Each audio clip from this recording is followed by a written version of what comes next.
Hey everybody, welcome to the Mass Retirees Weekly Update. Today's Friday, February 12th. I'm Sean Duhamel. Thank you so much for tuning in with us again this week.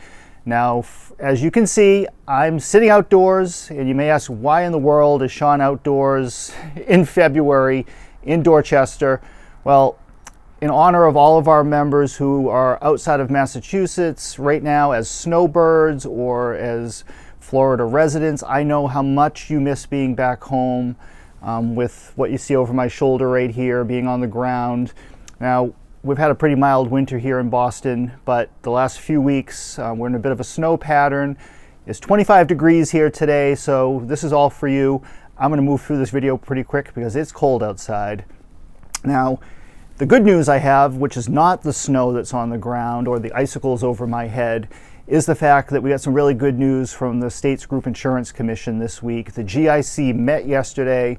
This was their annual plan design meeting where they discuss copayments, deductibles, plan design features. And as we reported last month, we did not anticipate the GIC changing any of those items for the coming fiscal year, which is FY22, begins on July 1st. And I'm very happy to report that the GIC held true to what they had indicated a month ago. There will be no increases in copayments or deductibles or any major plan design changes of any sort for the coming year. And that's really good news. This will mark the third consecutive year where we've seen no increase in copayments and deductibles, which is very, very good news. We believe that you are already paying enough in copays and deductibles. We need to hold the line on that. Now, the further good news is that the GIC has decided to enhance benefits in terms of the benefit that's offered for behavioral health services. So starting on July 1st, under all of the GIC insurance plans, there will be 3 free, that's free, virtual behavioral health visits per fiscal year. Again, July 1st through June 30th is a fiscal year. So that's really good news. And this has really come to light largely as a result of the increased demand for behavioral health and counseling services over the past year. A lot of people are struggling with COVID-19 and the pandemic and just all of the adverse effects that has brought about. And it's really put a demand on those types of services, which is completely understandable.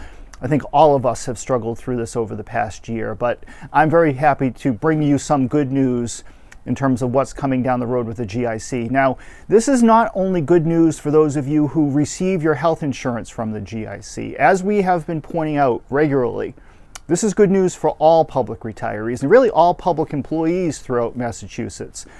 State law allows cities and towns to mimic the plan design and the out-of-pocket costs of the GIC without the need to collectively bargain or coalition bargain. They can make certain changes by themselves without having to go back to the table and renegotiate contracts. That's not good for employees or retirees. So the fact that the GIC is holding the line on those costs, that immediately has an impact at the local level as well. So it's very good news. We have a fantastic network of local retirees throughout Massachusetts who are doing yeoman's work day in and day out on behalf of our members at the local level.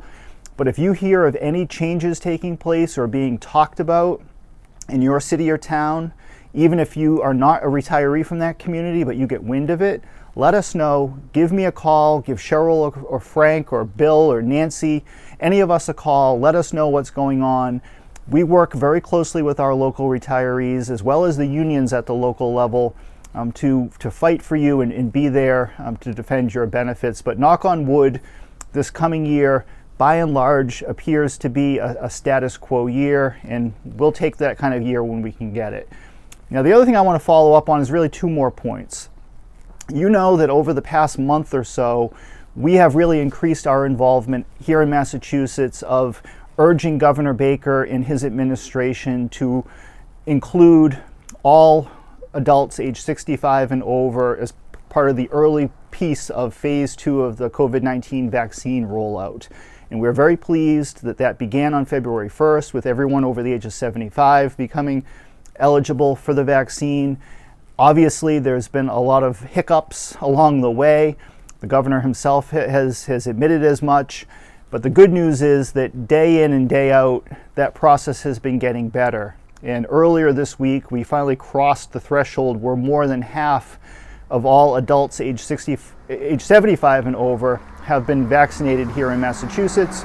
And we're anticipating that in the near future, likely by or before the end of February, phase 2 will then include all adults age 65 and over would then be eligible for the vaccine. Now, there are a few different ways that you can go about making your appointment here in Massachusetts for the vaccine. One is utilizing the state website through mass.gov. The other way is by phone by calling 211. That's 211. You can call Monday through Friday during business hours. You leave your information. Someone will then call you back to get you set up for an appointment either in your community or close by. And the good news is that more and more appointments are becoming available every day as the vaccine supply has increased, as well as the number of locations and folks providing those services has increased. So if you've had trouble over the past couple of weeks of getting an appointment, just stay on it, call back, go online, find different ways where you can get that appointment. And I'm very pleased that my in-laws living in Florida, as well as my parents living here in Massachusetts, are all in the process of either being vaccinated or will be vaccinated in the coming days, which is really going to give me a lot of peace of mind. The next thing and the final thing I want to mention today, and it's getting cold and windy out here, but just quickly, just to remind everybody, if you are a Mass Retirees member, one of the services that you get from us is our assistance if you need our help. And what I mean by that is if you have a problem with your health insurance or your pension or your Social Security, anything that's related to your retirement, you can call us and we will try to do our best to help you. And there's a great example of that this week. On Wednesday morning, I got a call from a longtime member who's been hospitalized with COVID. He was recently released to a rehab facility here in Massachusetts and within a day had relapsed in terms of his medical problems. He wasn't getting the care and the services he needed in that rehabilitation hospital. And Cheryl Stillman, our insurance coordinator, by Wednesday afternoon had arranged for him to be transferred to a Boston area hospital where he's receiving excellent care. He can't be happier. It just gives him peace of mind that he's being well taken care of. And this all came about because he had his membership card with him and his cell phone. And thankfully, he had the wherewithal to call me at 7 a.m. on Wednesday morning. We immediately jumped on that, and I got to give Cheryl all the credit in the world. She did all the work, and if you've spoken with Cheryl, you know that she's absolutely tenacious when it comes to this stuff, and she stayed on the providers and was in touch with the health insurance company. Everybody did a great job for this member, and I'm very happy that he's being well taken care of, and hopefully he's on a road to full recovery from this. But it's just another example of the types of services that we're providing for our members, and I just wanted to remind all of you just to give us a shout if you need anything. Our next newsletter, our March edition of the newsletter, is in the mail. Today it was mailed. You should be getting it in the coming days. It's chock full of information on all sorts of different issues, including the windfall elimination provision with the very latest update on that. And we'll have some videos in the coming weeks about the WEP and the new bill that's being filed as that information becomes available for you. But in the meantime, thank you for being a part of our association. Stay warm and stay safe, and we'll talk to you again real soon. Thank you so much.